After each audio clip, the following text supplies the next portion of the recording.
Hello, so in this video, I'm going to talk again about grief hallucinations. So, experiencing some aspect of someone who has passed. So, stay tuned.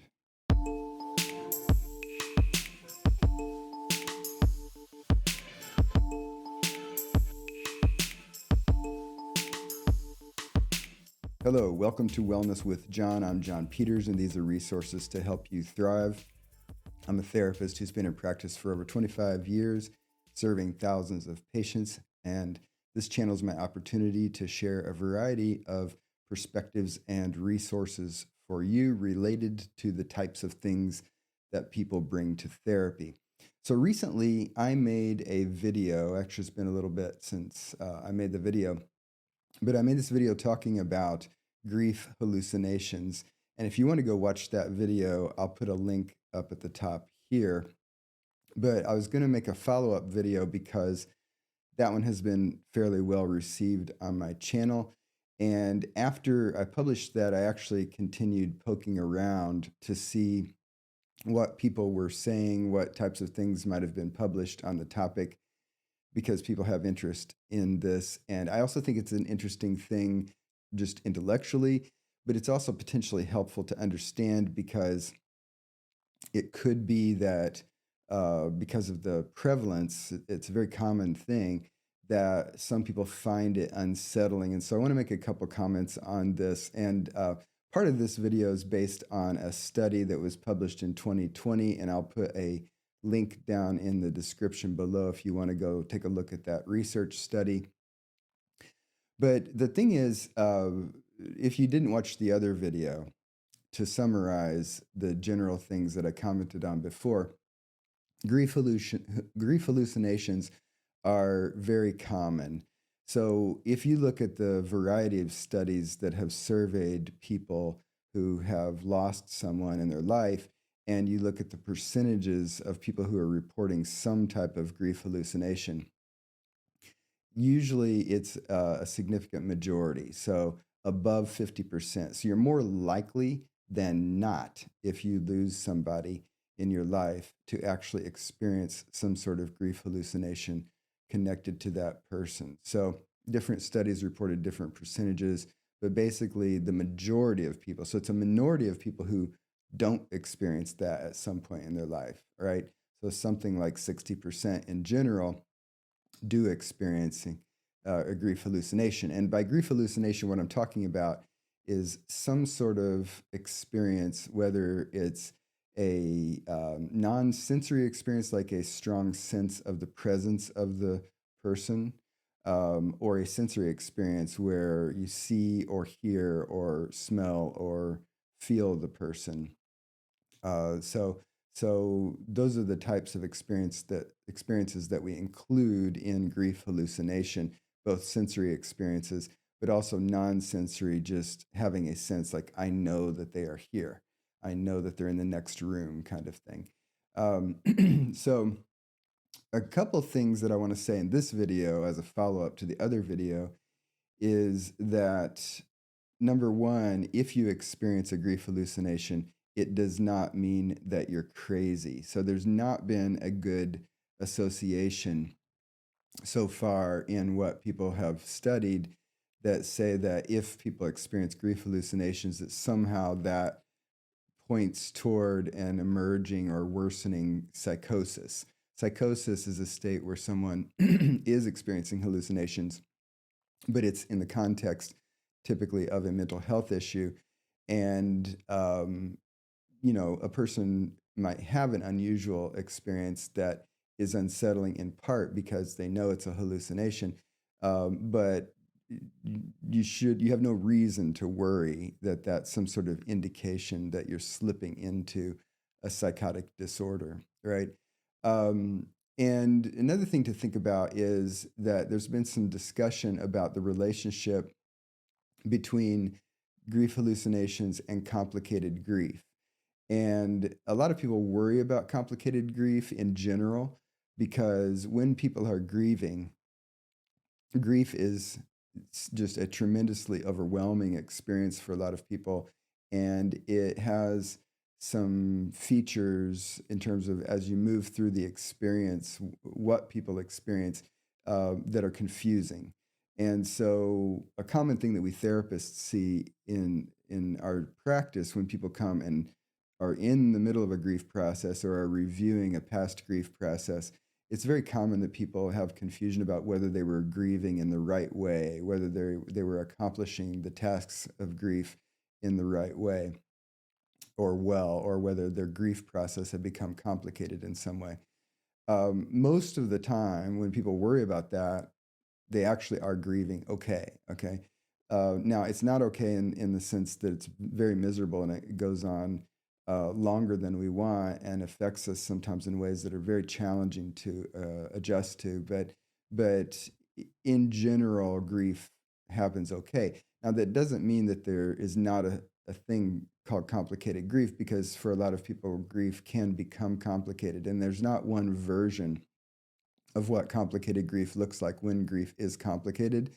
So if you're experiencing grief and it's not going okay, there are multiple different ways that that can be true. I mean, one is that it goes on longer than you and others think that is reasonable, which again is subjective, and I think a difficult thing to decide where that line is in time where, okay, you should be finished with this or you should not be experiencing this certain part. But the reality is that for some people, grief complication can be such that the person doesn't accomplish the the tasks of grief and in a way that fits in with their ongoing life, and they end up experiencing more debilitation through the grief process than one might want. So in any case, the bottom line is if you actually think that you're experiencing complicated grief, see a therapist and they can help you sort out whether it's complicated or not. But if you're seeing, even if you're having uncomplicated grief, that's actually a decent time to go to therapy, because that's part of what we therapists do is we support people through grieving processes. Okay. But back to the topic at hand, having grief hallucinations does not seem to be an indicator that a person is or is going to experience complicated grief. So it doesn't point toward some sort of dysfunction in the overall way that people are going to navigate the grieving process. Now, one thing about grief hallucinations is that they can have different tones. Sometimes they're called welcome and unwelcome, but if you think about them as pleasurable, neutral, or miserable, sometimes a person has a grief hallucination and it's either a neutral experience or it's actually a welcome thing because it helps the person, you know, continue to have a sense of connection to the lost person. But it does happen that people have intrusive or unwelcome or unpleasant grief hallucinations. And again, if that's the case for you, then that would be a good time to talk with a therapist about the nature of the grief hallucinations in order to explore that and potentially work with it in a way that improves it and helps you cope with it, right? There are different ideas about why people have grief hallucinations, and the jury is still out. So we don't actually know. Um, but part of the theories that have been offered that try to explain why humans likely would have grief hallucinations is that grief hallucinations are just kind of an artifact of how our brain has adjusted to a long-term relationship with a person. It's more often than not someone that the person is close to, because, for example, you see grief hallucinations commonly in widows and widowers who have lost a spouse that they've been connected to for a very long time, especially if, on balance, the relationship was net satisfactory and pleasant. So, part of the explanation that uses that as a basis says that probably our brain gets used to having that person in our universe, and when they're physically gone, our brain still kind of expects them to be a part of our rich life. And a grief hallucination is a manifestation of how our brain is oriented toward the experience of relating to that person. Another theory is that our brains are wired to have a way of working out our our psychological kinds of things that we experience and the way that we experience ourself in life. And this is sometimes called the dialogical self. And basically, if you ever think about like having a conversation with yourself, like, John, what should I do about that situation? So, in that inner conversation with myself, I'm both the person talking and the person listening. Okay, so it's a dialogue that I have with myself when I'm saying, "Hey, John, what should I do today?" or whatever it happens to be. So, this is a really common dynamic that exists, and it's not always a dialogue with the self, but we are in dialogue with all of the elements of our life, including the other people in our life, and including even things in our life and pets in our life. Okay. And so, one explanation for why people have grief hallucinations is that it's just a manifestation of that fairly rich dialogue, not necessarily talking, but the interaction that's like a dialogue and working out things with ourself and something within ourself, within our experience, or even external to ourself. The grief hallucinations kind of represent a feature of that working, continuing to work out who we are, how we experience who we are, how we experience our life in relation to other things, because we are social creatures. We're not living out on an island by ourselves. Even those of you who are very introverted and hermit a lot of the time, you are in relation with other people. You are in relation with pets. You are in relation with the things in your life. Um, and that's just the way that we work. Okay. And so when someone passes, in important ways, we may still be in relation to them, right? An example from my life would be a friend of mine that I was very close to for many years who has died. His name was Ed. Ed had a lot of impact on my life when we were friends while he was alive, and he passed away. And the reality is that the influence of my relationship with Ed continues to this day because he embodied some values that I share, and he did some things that I respected a lot. And even to this day, years after he passed, um, I am in a type of dialogue with Ed, even though he's not physically alive, right? Not that I necessarily even talk, "Hey Ed, how you doing up there in heaven?" or something like that. But the reality is he continues to impact my life because of who he was, the role he played in my life, and my experience of him. And so you could say that my current life right now, it continues in part to be a dialogue with what Ed was in my life, right? So the dialogical nature of how we relate to other things is one way that some people try to explain why we have grief hallucinations after someone passes.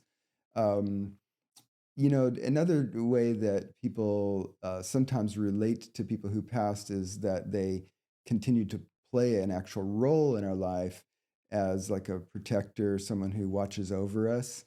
And so, one explanation of grief hallucinations is just the brain kind of facilitating that way of being connected to the person, right?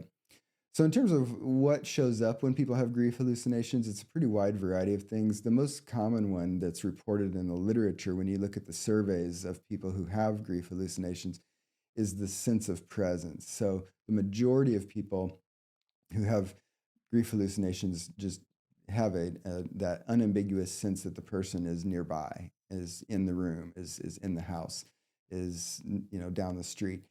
That sense of presence where you don't necessarily identify a specific sensory experience of hearing something or seeing something, but you know that they're there.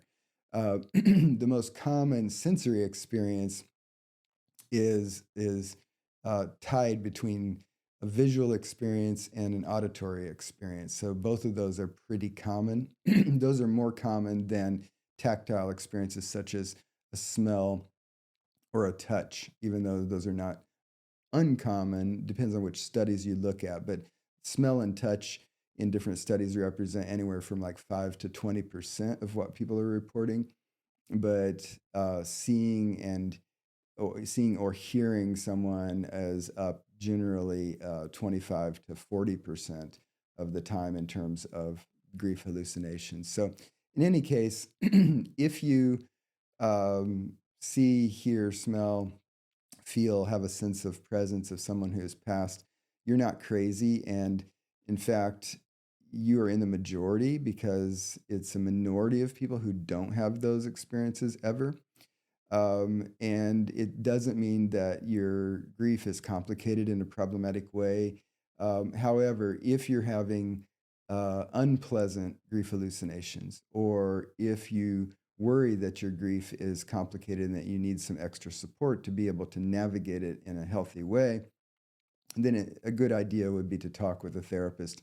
Most therapists can help people with grief. There are a lot of us who have some sort of special experience or specialization in supporting people with grief, and people are pretty easy to find both in the community and these days through telehealth.